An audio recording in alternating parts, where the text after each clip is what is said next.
많은 분들이 더 나은 방향, 더 좋은 방향으로 당연히 바뀌고 싶을 거예요. 안 그런 사람이 어디 있겠습니까?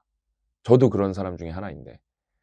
근데 바뀌기는 고사하고 뭔가 이렇게 제자리에 맴도는 경우가 태반이고, 뭐 맴돌기만 하면 다행인 경우도 있습니다. 퇴보를 안 한다면.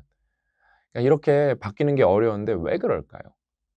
바뀌는 사람이 많은 것 같은데 왜 나는 안 바뀔까요?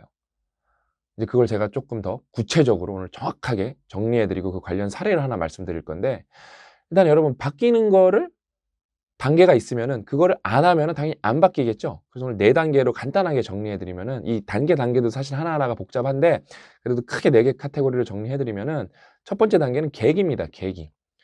그러니까 예를 들면은 그거예요. 계기를 얻어야, 계기가 생겨야 여러분이 뭔가 무에서 유가 생기는 거거든요. 여러분 이렇게 내면에서. 예를 들면 여러분 운동에 관심이 없었던 사람이에요. 그 운동 관련해서 무예요, 무. 근데 어느 날 유튜브를 봤어요. 거기에 어떤 사람이 뭐 300일간의 운동을 통한 변화, 배경음악이 쫙 깔리고 이게 요약이 잘 돼 있어요. 처음으로 운동하고 싶다는 욕구가 생깁니다. 어떤 사람이 독서를 안 하다가 1년에 50권을 했대요. 그런 영상을 봐요. 어? 나는 1년에 독서 한 권도 안 하는데? 이런 생각이 듭니다. 그러면서 나도 독서를 해야겠다라는 생각이 듭니다.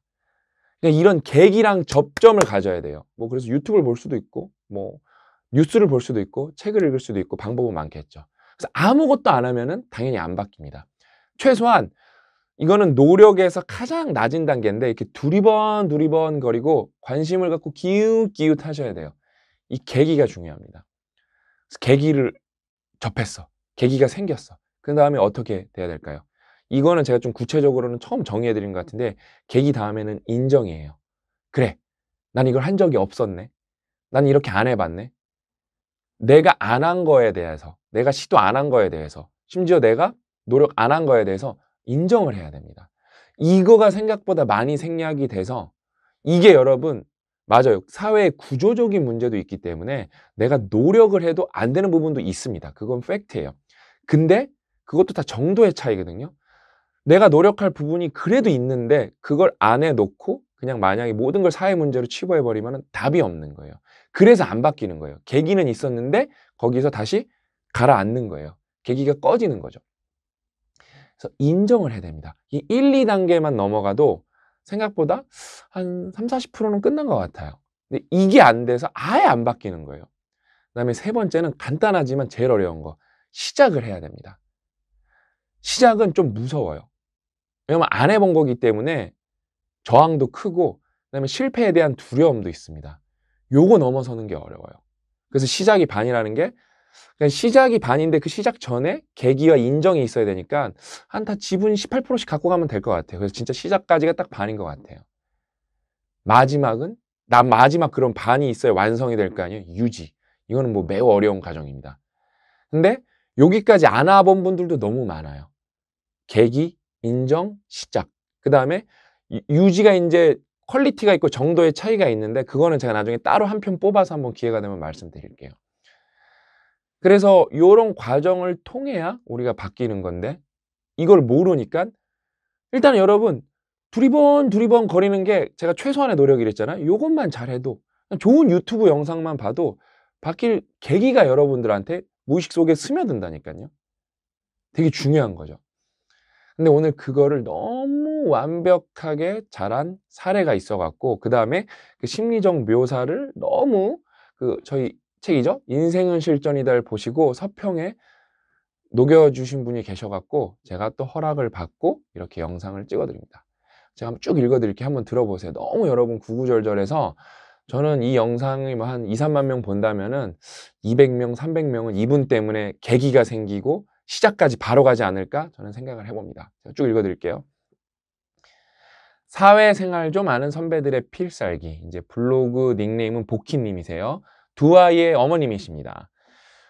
신사임당의 채널을 구독한 지 1년이 다 되어간다.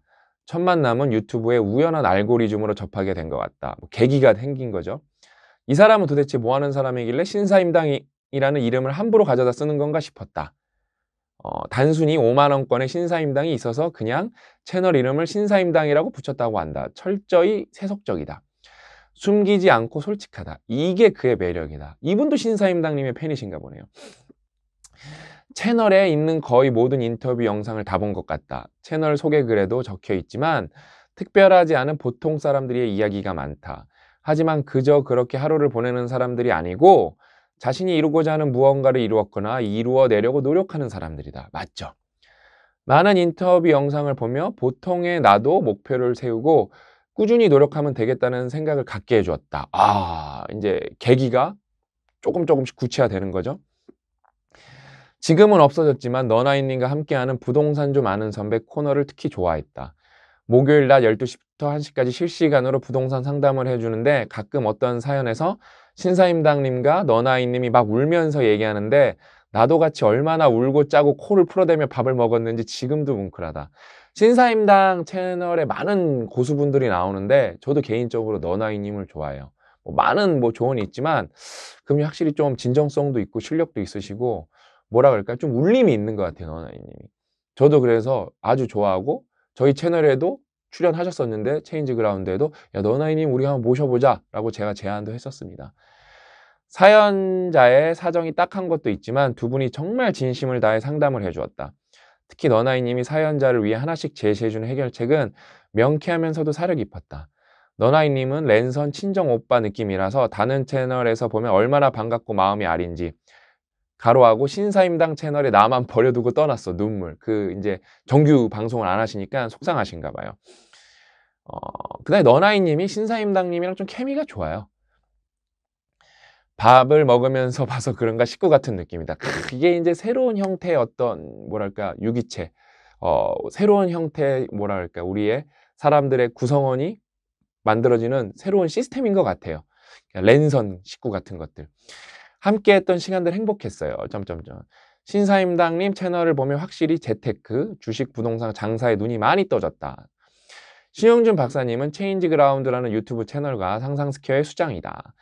저는 수장은 아니고 대표님은 고영성 작가님이고 저는 대주주. 자기개발과 인생공부, 복잡계 영역의 1타 강사이신데 잔소리의 급이 다르다. 심장을 타격하는 팩폭이 엄청나다. 제가 이거를 보고 조금 여기 이제 그 말이 나오는데 좀 가슴이 아팠어요. 얼마나 또 듣는 사람 입장에서 아팠을까. 인정하는 단계거든요. 저 인정할 때가 가슴이 애리거든요. 근데 또 미안하더라고. 여러분의 실력은 형편없습니다. 어떻게 잘 봐주려고 해도 봐줄 수가 없어요. 정말 죽을 만큼 노력은 해보셨나요? 죽을 만큼 노력해보고 안 되고 주변 탓, 환경 탓만 하는 건가요? 제가 이런 말 많이 했죠. 그냥 앞으로도 할 거고. 그러니까 이런 거 하면서도 가슴이 아파요. 왜냐면 안 해도 좋죠. 저도 여러분 듣기 좋은 사탕 발림만 해도 잘 될 수 있겠죠. 근데 뭐라 그럴까 100명한테 이런 얘기를 했는데 99명이 저를 욕하고 1명이 바뀐다면은 저는 그런 쓴 삶을 살겠습니다. 그게 맞는 것 같아요. 그분들이 리더가 되고 그분들이 바뀐 분들이 세상을 지탱하고 이끌어가야 되고 또 다른 사람들을 보듬고 품어야 되니까 저는 조금 힘든 길을 계속 가도록 하겠습니다. 대략 이런 내용이 담긴 신 박사님의 영상을 봤는데 아이들이 잠든 밤 식탁에서 엎드려 얼마나 울었는지 모른다. 내가 요거 아까 보면서도 울 뻔했는데 지금도 조금 눈물이 날 것 같아요.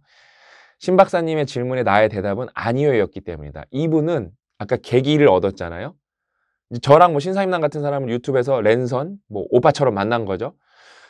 근데 인정을 완벽하게 했기 때문에 시작이 쉬워요. 이런 분들은. 학교를 다니며 죽을 만큼 공부하지 않은 것 같고 취업을 위해서도 죽을 만큼 노력하지 않았다. 그따위로 해놓고 사회는 나를 인정해주지 않는다고 사회탈 환경탓만 했었다. 나는 10년 전쯤부터 공부가 하나도 되지 않은 상태에서 시험을 꾸는 꿈을 자주 꿨다. 머리부터 발끝까지 땀을 흘리며 나는 망했다. 이 생각만 하면서 시험지에 답도 적지 못하고 끙끙거리며 깼다. 도대체 왜 이런 꿈을 꾸었는지 몰랐는데 그날 식탁에 엎드려 펑펑 울면서 깨달았다. 그동안 최선을 다하지 못한 내 모습, 나도 내가 못나 보이는구나. 나의 무의식은 이미 대충 타협하며 살아가는 내가 지질이 궁상이고 얼마나 바보 같은지 알았던 거다. 이게 새롭게 태어나는 거예요. 멋있는 거죠. 그 여러 가지 나를 채우기 위한 일들을 해낸 것 같다. 데일리 리포트를 쓰며 시간 관리하기, 유지, 이게 시작을 하면서 유지까지 완벽히 하셨어요. 이제 이 데일리 리포트는 이 영상이 언제 올라갈지 모르는데 11월 초에 저희가 특허청에 디자인을 등록한 최강 플래너, 다이어리, 데일리 리포트를 완벽하게 할 수 있는 저희 상상스퀘어가 직접 제작한 진짜 자기 개발의 끝판왕들, 저희 PD님들이 직접 제작한 다이어리가 드디어 출시가 됩니다. 그거 관련해서도 제가 또 나중에 한번 소개해 드릴게요. 2021년 책 50권 읽기. 이거 공부 안 하시는 분들이 일주일에 책 한 권 읽으려면 머리통 터지죠, 진짜. 다이어트 하면서 근육량 늘리기, 기사 시험 도전하기. 이거는 좀 구체적인데요. 하나씩 실행해 나간 지 6개월째. 어떻게 되셨을까요? 책을 30권 읽었다. 제가 말씀드렸죠? 이번 영상은 누군가의 인생의 계기가 될 겁니다.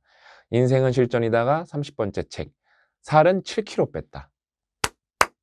미친 거예요. 아직 목표가 5kg 남아서 주 5일 운동 중. 블로그와 노트에 서평을 쓴다. 아웃풋식 공부. 블로그 남기는 것보단 노트에 쓰는 게 아직 많지만 싱큐원 10기에 참여했고 완주했다. 그 후기는 나중에 블로그에 남길 예정. 싱큐베이션은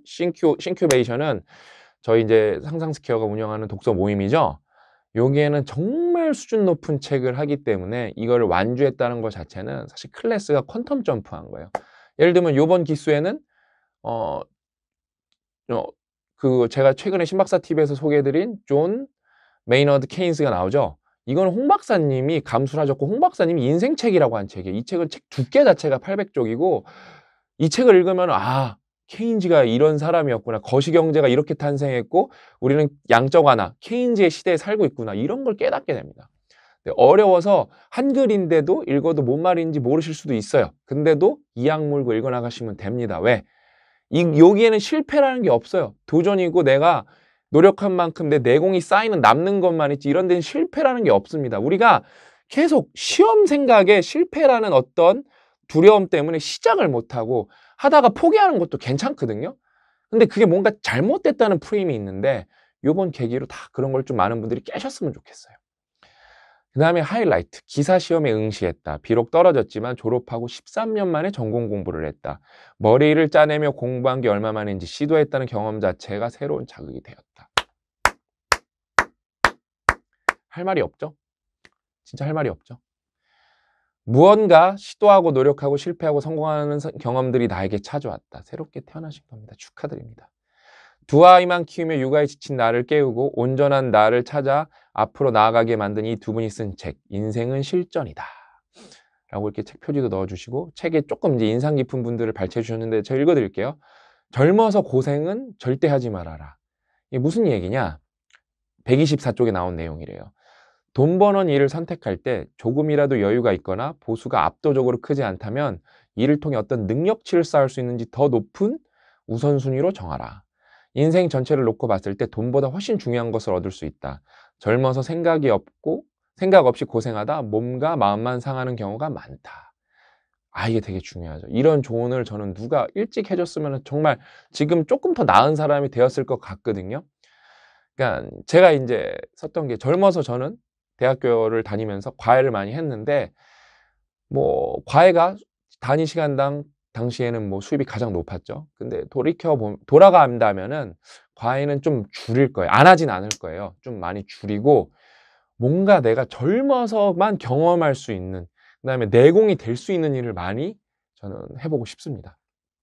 지금도 그렇게 살고 있고요. 어른들은 젊어서 고생은 사서도 한다면 굳은 일 따지지 말고 되는 대로 해보라고 권장했는데 젊어서 고생을 절대 하지 말라니 참 신선하게 들렸다. 무조건 경험 쌓는다고 아무 일이나 하지 말고 나를 위한 우선순위를 세워서 하라는 이야기다. 이렇게 실용적인 글들이 참 많다. 이기적이면서 이타적인 조언들. 요즘 세상에 알맞은 조언이라고 생각한다. 이게 이기적이라는 말과 이타적인 말을 이게 배척되는 말인 줄 알았는데 이게 패럴럴하게 병행해서 갈 수 있거든요. 그 말을 같이 쓰시고 있다는 게 독서를 하시거나 우리 유튜브를 많이 보시면서 좀 똑똑해지신 게 제가 볼 때 좀 느껴져요. 그다음에 이제 명언도 이제 저희 명언이 많죠. 명언도 인상 깊은 것도 이제 많이 적어주셨는데 성공은 결론이 아니며 실패는 치명적인 것이 아니다. 중요한 것은 그 과정을 지속하는 용기다. 윈스턴 처칠. 윈스턴 처칠, 우리 그 존 메이너드 케인즈에서 세상의 바보 같은 짓, 근본이제로 돌아간 멍청한 짓 했죠. 근데 계속 지속했기 때문에 위인이 됐죠. 실패는 용납할 수 있다. 누구나 어느 지점에서든 실패하기 마련이다. 내가 용납할 수 없는 건 아무 도전도 하지 않는 것이다. 이건 다시 읽어도 크가 나오네요. 마 선생님. 마이클 조던의 명언이죠. 하나의 챕터를 넘길 때마다 해당 챕터에 연관된 유명한 명언들이 있다. 특히 좋았던 명언 2개를 적었다. 우리는 실패를 두려워한다. 그래서 아무것도 하지 않을 때가 많다. 하지만 아무것도 하지 않으면 아무 일도 일어나지 않는다. 그것만큼 무서운 일이 있을까? 성공한 사람들은 말한다. 처음부터 성공한 게 아니다. 계속 실패했지만 계속 도전했기에 결국 성공한 거라고. 인생은 실전이다 책에는 신영준 박사님과 신사임당님이 보고 겪으며 느꼈던 일들, 그리고 그들이 만났던 수많은 사람들의 알찬 이야기들이 가득하다. 내가 지은 부제처럼 사회생활 좀 아는 선배들이 다 알려준다. 현명한 인생을 살려면 어떻게 해야 할지 필살기와 꿀팁이 넘친다. 내가 이들을 10년만 빨리 알았더라면 얼마나 좋았을까. 젊은 청춘들이 숟가락 색깔만 운운하지 말고 모두 이 책을 읽었으면 좋겠다. 당신은 변할 수 있고 더 나아질 수 있고 더 멋있어질 수 있다. 마지막이 짱 찡하네요. 우리 보키님은 변하셨잖아요. 그렇죠? 그래서 더 뭐랄까 조언을 진정성 있게 하실 수 있겠죠. 그러니까 뭐 너무 완벽한 사례죠. 계기와 인정, 시장을 통해서 사람이 어디까지 변할 수 있는 거. 완전 새롭게 태어나시는 거거든요. 그러니까 저는 여러분들한테 그동안 계기를 많이 들으려고 노력을 했고, 그다음에 여러분들을 인정하게 하려고 대화를 하려고 많이 노력을 했어요. 그다음에 시작까지도 많이 이끌어냈는데, 근데 유지는 제가 예를 들면 뭐 멘토링 프로젝트도 아주 로컬하게 했었는데, 그러니까 이제는 저는 뭐 신박사 TV도 조금씩 줄여 나갈 거고 유튜브에 나오는 숫자도 저는 줄여 나갈 겁니다. 저는 많이 여태까지 해서 바뀔 수 있는 분들한테 계기는 어느 정도 많이 들여갔고, 제가 유튜브에 이렇게 쏟았던 에너지가 이만큼이면 그걸 반으로 줄이고 그걸 또 딴 데에다 어디다 쓰고 싶냐면은 여러분이 이제 계기 인정해서 시작 유지를 하는데 조금 더 해드리고 싶어요. 그래서 이제 예를 들면은 저희가 10,000권 한정판으로 저희가 다이어리 플래너가 나오는데, 그 다이어리 플래너는 저희가 이제 뭐 체인지 그라운드 구독자분야 신박사 TV 이제 뭐 졸꾸러기 여러분들이 많이 구매를 하셔서 쓰시겠죠. 그럼 저희가 이제 다이어리만 이렇게 팔고 끝내는 게 아니라 원하시면은 저희가 이제 단톡방을 만들려고 그래요. 그래서 뭐 1,000명, 1,500명 정도가 단톡방 한 개인데 뭐 한 1,000명, 뭐 10,000명이니까 10,000명 다 신청하시면은 1,000명이 이렇게 다 활동을 하는 뭐 10개 단톡방이 생기겠죠. 그렇게까지는 또 안 해요. 아까 우리가 말한 시작을 안 해, 이거에 대해서. 그래서 아마 제 생각에 이렇게 뭐 1-2,000명이 함께하는 단톡방이 생길 것 같은데, 저는 거기에 제가 들어가서 활동도 같이 하고, 저도 진짜 한 7-8년 만에, 한 10년 만에 데일리 리포트를 저도 쓸 겁니다. 제가 건강이 너무 안 좋아서 건강해지려고 이거를 데일리 리포트로 환경 설정을 안 하면은 유지가 안 될 것 같아서 여러분들한테 저를 노출시키고 서로 상호작용하면서 좀 같이 써보려고 그래요. 옛날에 이렇게 멘토링 프로젝트 하면 되게 그 영상도 있고 그러잖아요. 거기서 강연한 영상도 있고. 근데 그게 되게 20명, 30명이 한 개였는데 이건 좀 느슨하게 많은 분들이랑 좀 소통을 할 수 있을 것 같아요. 그러면서 저기서 제가 또 영어 공부하는 모습도 좀 보여드리고, 그 단톡방에서 줌 토론방도 수시로 열어갖고 더 좀 유튜브가 1대 완전 많은 막 수만 명, 수십만 명을 상대로 커뮤니케이션 할 채널이라면은 이거는 이미 계기를 얻으셨고 인정을 하셨고 시작을 하시고 유지를 하시는 분들이, 제가 아까 말씀드렸죠. 유지가 나머지 50인데 이걸 좀 지속되게 해드리려고 그렇게 저희가 또 그게 솔직히 힘은 훨씬 들 것 같아요. 왜냐면 유튜브는 솔직히 찍고 잊으면 되는데 그건 1년 동안 진짜 여러분이 바뀌었으면 하는 마음에서 쓴소리도 날려드리고, 거기서는 쓴소리도 많이 날려드리지만 용기와 위로도 많이 드릴 것 같아요. 다독여도 많이 드릴 것 같고. 왜냐면 저희가 이제 영어 베타 서비스 단톡방도 있고 뭐 싱큐 단톡방도 있고 하는데, 그거의 긍정적인 측면을 저희가 너무 많이 봐갖고 우리 수많은 유튜버 채널들이 있고 수많은 커뮤니티들이 있는데 우리 상상 스퀘어가 할 수 있는 건 뭘까? 그 핵심 정신은 뭘까? 저는 이 데일리 리포트를 통한 어떤 실행과 실천, 그거를 통한 변화를 얻어내는 게 우리의 가장 큰 뭐랄까 장점이고 뭐랄까 정체성 중에 하나가 아닐까 해 갖고 저희 PD님들이 뭐 자기 계발의 끝판왕들이기 때문에 그러면서 다 인생을 행복하고 정말 우리 PD님들만 얘기 들어도 사연이 많은 친구들이에요. 그걸 다 극복해내고 최고의 인생을 살고 있는 친구들이기 때문에 우리가 모두 으쌰으쌰 하면은 그동안은 제가 이제 막 추정을 했잖아요. 뭐 100명 바뀔 겁니다. 200명 바뀔 겁니다. 뭐 저희 이제 다이어리가 10,000권 한정판이니까 10,000명 다 구매하시면은 10,000명 정도는 정도의 차이만 있지 다 바뀌고 단톡방 참여하면서 진짜 꾸준하게 하신 분들은 한 1,000명 바뀌지 않을까요? 그분들 정말 누군가 바뀌 1,000명을 위해서 저희는 막 이렇게 뷰수 뭐 500만 뷰, 30만 뷰 뭐 이런 거 집착하는 게 아니라 진짜 바뀔 1,000명을 위해서 그러려면은 아까 계기 때문에 30만 뷰, 100만 뷰가 필요한 거예요. 그 계기 때문에. 그래서 저희가 한 4-5년 열심히 했거든요. 그 계기는 충분히 인제 잘 접근을 하니까 여러분이 시작과 유지를 할 수 있도록 최선을 돕는 그런 여러분의 가족 같은 공동체가 되도록 하겠습니다. 오늘 보키님이 아까 막 랜선 친정 오빠 막 이런 말씀하셔서 그러니까 누군가에겐 똘똘한 뭐 70대 분들에겐 아들내미죠. 똘똘한 아들내미. 누군가에겐 똘똘한 오빠 형, 누군가에겐 삼촌. 저희 싱큐온에 15살짜리 친구도 있으니까 저 딸이랑 더 가까워요. 누군가에겐 또 아직 아빠라고 부를 친구들은 체인지 그라운드를 보지는 않는 것 같고 누군가에게 좋은 작은 아빠나 삼촌 이런 사람이 될 수 있도록 하겠습니다. 최선을 다하겠고 여러분도 함께 최선을 다해줬으면 좋겠고 정말 좋은 서평 써주신 보키님께 진심으로 감사드립니다. 오늘 이야기는 여기서 마치고 다음 시간에 또 알찬 내용 찾아뵙도록 하겠습니다. 또 만나요.